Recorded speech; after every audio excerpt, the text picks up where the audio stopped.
बच्चों, शुभ अपराह्न। मैं Akhilanand Mishra, LPM public school, गोला बाजार, जनपद गोरखपुर, यह कक्षा 10 सूरदास के पद का चौथा नंबर का यह पद का दोहा है। पद पद है जिसको आज हम सस्वर वाचन पहले करेंगे, उसके बाद इसका भावार्थ प्रकट करेंगे। बच्चों, सूर्य शिरोमणि, सूर सम्राट, वात्सल्य रस के परिचायक सूरदास जी उद्धव जी के द्वारा गोपियों को उद्धव जी ज्ञान नीति का उपदेश दे रहे हैं और गोपियां उद्धव जी को के ऊपर व्यंग बाण छोड़ रही हैं। उसी के बीच यह हम आप लोगों के समक्ष प्रस्तुत कर रहा हूं। हमारे हरि हरि की लकरी, मन क्रम बचन नंद नंदन उर, यह दृढ़ करी पकरी, जागत सोवत स्वप्र दिवस निसी, कान कान जकरी, सुनत जोग लागत है ऐसो, जो करवी ककरी, सूतो व्याधि हमको ले आए, देखी सुनी न करी, यह तो सूर तिनहि लय सौपो, जिनके मन चकरी। बच्चों, पद 3 का हम पहले भावार्थ को जानेंगे। जब उद्धव जी अपने ज्ञान का उपदेश गोपियों को दे रहे हैं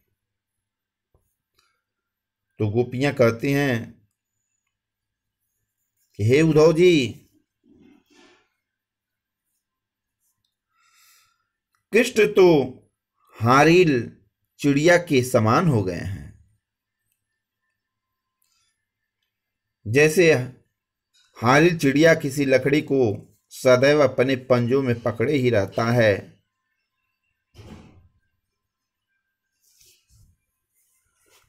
उसी तरह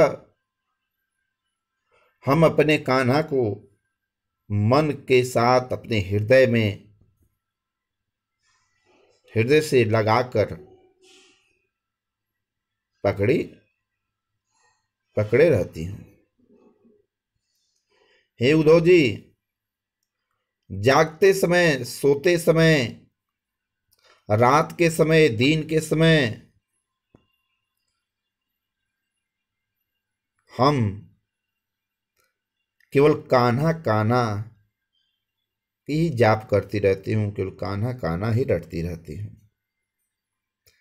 हम सभी गोपियां सिर्फ कान्हा को ही जानती हूँ। जागते सोते समय, रात दिन, किसी भी समय केवल कान्हा कान्हा का ही जाप करती रहती हूँ, उन्हीं को ही जपती रहती हूँ।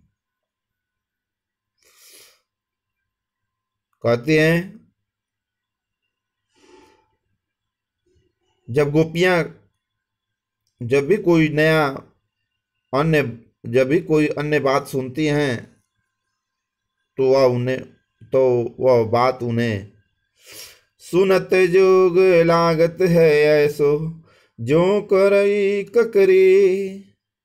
जैसे ही कोई दूसरी बात सुनती हैं तो वह बात उन्हें उस कड़वी ककड़ी के समान लगती हैं।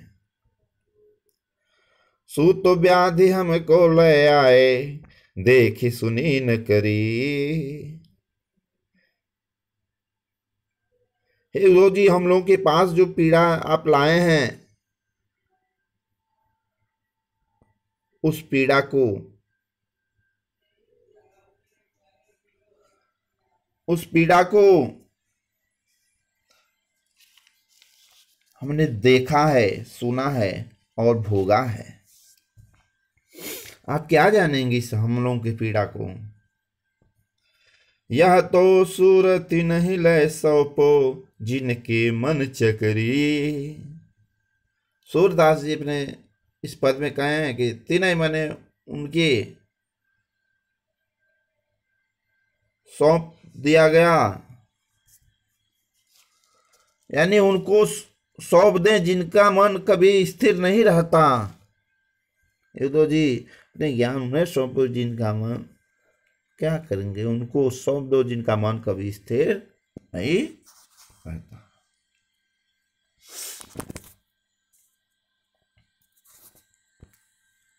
अब चौथा पढ़ेंगे। हरि है राजनीति पढ़ी आए, समझी बात कहत मधुकर के, समाचार सब पाए।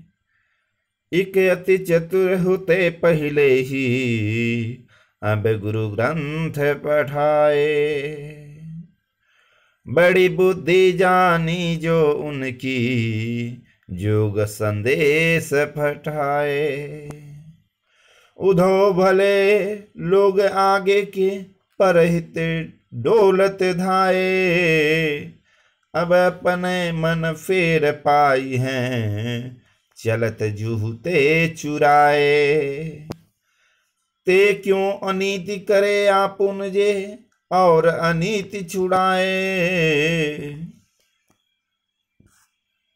राज धर्म तय यह सूर जो, प्रजा न जाए सताए।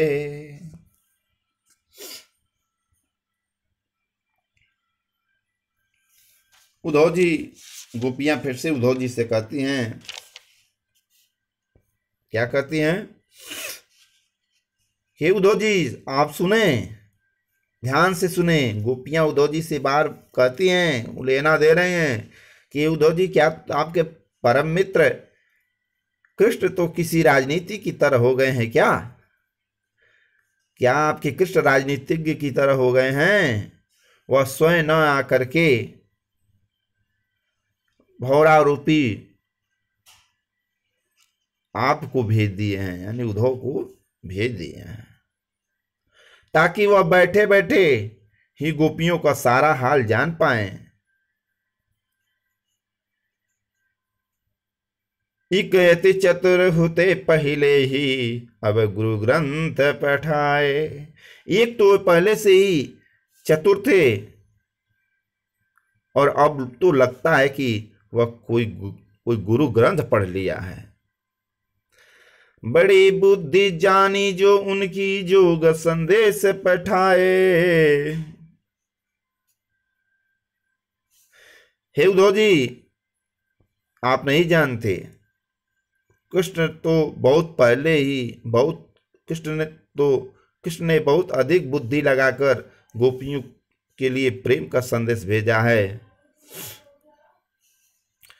इसे उद्धव भले लोग आगे के, परहित डोलत जाए। इससे गोपियों का मन और भी फिर गया है, वह डोलने लगा है। गोपियों को लगता है अब अपने मन फेर पायो, चलत जूते चुराए। गोपियों को लगता है कि कृष्ण से अपना मन फेर लेना चाहिए, क्योंकि कृष्ण अब हम लोग से मिलना ही नहीं चाहते, गोपियों से मिलना ही नहीं चाहते। गोपियां कहती हैं कि ते क्यों नीति करे आप उनजे, और नीति छुड़ाए। कृष्ण उन पर अन्याय कर रहे हैं। गोपियां कहती हैं कि कृष्ण अब हम लोगों पर अन्याय कर रहे हैं, अनीति कर रहे हैं, अन्याय कर रहे हैं। राज धर्म ते ए सूर जो प्रजा न जाई सताए। यानी लगता है कि कृष्ण राजधर्म, लगता है कृष्ण को राजधर्म पता नहीं है, और है तो उन्हें पता होना चाहिए। प्रजा को कभी सताना नहीं चाहिए। गोपियां उद्धव जी से ये संदेश कर रही हैं कि उद्धव जी सुनिए और जा करके उसे कह दीजिए कि वह बैठे बैठे सब कुछ जानना चाहते हैं,